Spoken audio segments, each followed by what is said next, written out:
तो आज जो सवाल हम लेने वाले हैं कि क्या इस्कॉन एक हिंदू ऑर्गेनाइजेशन है? Absolutely, of course. लेकिन पहले हम जानेंगे कि ये हिंदू शब्द, इसका भला ओरिजिन क्या है। हिंदू शब्द, ये शब्द आया सिंधु नदी के उस तरफ रहने वालों से। ये लोग जो सिंधु नदी की पूरी दिशा में, यानी कि हम लोग जो थे, हमको बुलाया करते थे सिंधुस्तानी। लेकिन क्योंकि वो उनको बोलना होता था सिंधुस्तानी, लेकिन स नहीं बोल पाते थे, तो स को बोलते थे ह, तो बोला करते थे हिंदुस्तानी। और हिंदू, सिंधु नदी के उस तरफ रहने वाले सिंधु, और बोले तो हिंदू, क्योंकि वो स नहीं बोल पाते, स को ह बोलते हैं। तो इस प्रकार से ये मोहम्मदन जो है, जो कि सिंधु नदी के उस तरफ रहा करते थे, उनसे ये वर्ड आया हिंदू। लेकिन एक्चुअल वर्ड जो है, जो हमारी संस्कृति का है, भारतीय संस्कृति का है, उसका नाम है सनातन धर्म, यानी कि इटर्नल रिलीजन, जिसकी कोई शुरुआत नहीं है और कोई अंत नहीं है।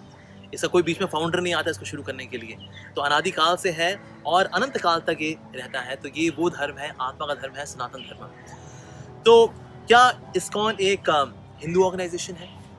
ऑफ कोर्स आज की जो मेन स्ट्रीम जो हिंदू टेम्पल्स हैं, जिनको हम देखते हैं, सनातन धर्म के जो मंदिर हैं, हमें काफ़ी कुछ कॉमन भी है। वो भी वैदिक शास्त्रों का पालन करते हैं, हम भी वैदिक शास्त्रों का पालन करते हैं। वो भी यज्ञ करते हैं, हम भी यज्ञ करते हैं। वो भी विग्रह की उपासना करते हैं, हम भी विग्रह की उपासना करते हैं। और इस प्रकार से हम देखते हैं कि हमें बहुत कुछ कॉमन भी है। जितने हमारे देवी देवता हैं वो भी हमें कॉमन है, और हमारे जो प्रोसीजर्स हैं वो भी काफ़ी हद तक कॉमन है। लेकिन हाँ, कुछ डिफरेंसेस भी हैं। जैसे कि इस्कॉन के अंदर हमारा मेन फोकस रहता है भगवान श्री कृष्ण के ऊपर, और भगवान श्री कृष्ण जो है वही वास्तव में भजनीय है। रीजन बीइंग, शास्त्रों में ऐसा मेंशन है, एकला ईश्वर कृष्ण आर सब भृत्य। परम भगवान सिर्फ एक ही है, उनका नाम है भगवान श्री कृष्ण, और बाकी सब के सब जो है वो है देवी देवता हैं, और जो कि भगवान के भक्त हैं वास्तव में। तो बाकी सब पूजनीय है, लेकिन भजनीय जो है वो तो सिर्फ कृष्ण ही है। ईश्वर परम कृष्ण, यानी कि और ईश्वर हो सकते हैं छोटे बड़े, लेकिन जो परम ईश्वर है वो तो भगवान श्री कृष्ण है, as per the Holi scriptures. तो इसीलिए हमारे टेम्पल्स में और देवी देवताओं के विग्रह नहीं मिलते, सिर्फ भगवान श्री कृष्ण के विग्रह ही मिलते हैं। पर इसका मतलब ये नहीं कि हम देवी देवताओं की रिस्पेक्ट नहीं करते, उनके प्रति पूरी रिस्पेक्ट की भावना इस्कॉन रखता है, नो डाउट। लेकिन हाँ, भजन हम करते हैं तो परम भगवान का करते हैं, भगवान श्री कृष्ण का। साथ ही आजकल ज़्यादातर जो टेम्पल्स हैं बहुत ही रिचुअलिस्टिक हैं, यानी कि रिचुअल्स में है वो, लेकिन रिचुअल्स के पीछे जो स्पिरिचुअल यानी कि फीलिंग्स, वो आज वो मिसिंग है। तो इसीलिए इस्कॉन के अंदर रिचुअल्स भी हैं, नो डाउट, लेकिन रिचुअल्स के पीछे जो फीलिंग्स होनी चाहिए वो इस्कॉन के अंदर भर भर के हैं। और जब ये फीलिंग्स, ये इमोशंस जो कि डिवोशन से फ्यूल होते हैं, जब ये होते हैं तो रिचुअल्स करने में आनंद आता है। Because then the rituals become the expression of the spiritual, the feelings, the emotion which are fueled by devotion. तो इसीलिए इस्कॉन के अंदर रिचुअल्स के साथ साथ स्पिरिचुअलिज्म भी है, जो कि रिचुअल्स के अंदर जान करता है। एंड वेरी इंपॉर्टेंटली, इस्कॉन के अंदर स्पिरिचुअल एजुकेशन के ऊपर बहुत फोकस है। नहीं तो आजकल ज़्यादातर जो टेम्पल्स हैं, सनातन धर्म के मंदिर हैं, उनमें आप बस जाते रहिए, चलते रहिए और दर्शन करिए, और हुंडी के अंदर कुछ डोनेशन दीजिए, और फिर एक पतली गली से निकल जाइए।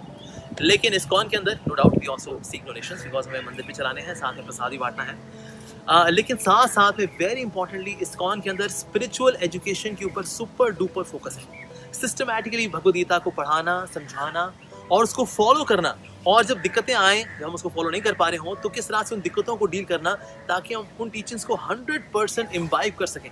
वो स्पिरिचुअल एजुकेशन का culture that is there in ISKCON. हालांकि जो बाकी सनातन धर्म के मंदिर हैं, जहाँ पर ये स्पिरिचुअल एजुकेशन आजकल नहीं दी जा रही है, हालांकि हम लोग रेडी हैं उनको एजुकेट करने के लिए, ट्रेन करने के लिए, कि उनके मंदिर भी एजुकेशनल सेंटर्स बन सकें।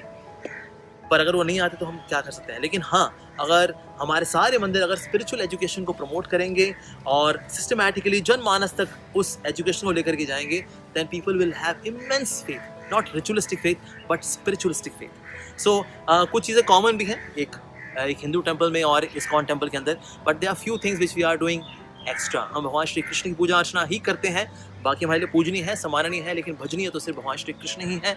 और साथ ही रिचुअल्स के साथ साथ स्पिरिचुअल यानी कि फीलिंग्स और इमोशंस को भी ये इसको भी सिखाते हैं, इसकी भी ट्रेनिंग देते हैं इस्कॉन के अंदर डिवोटीज।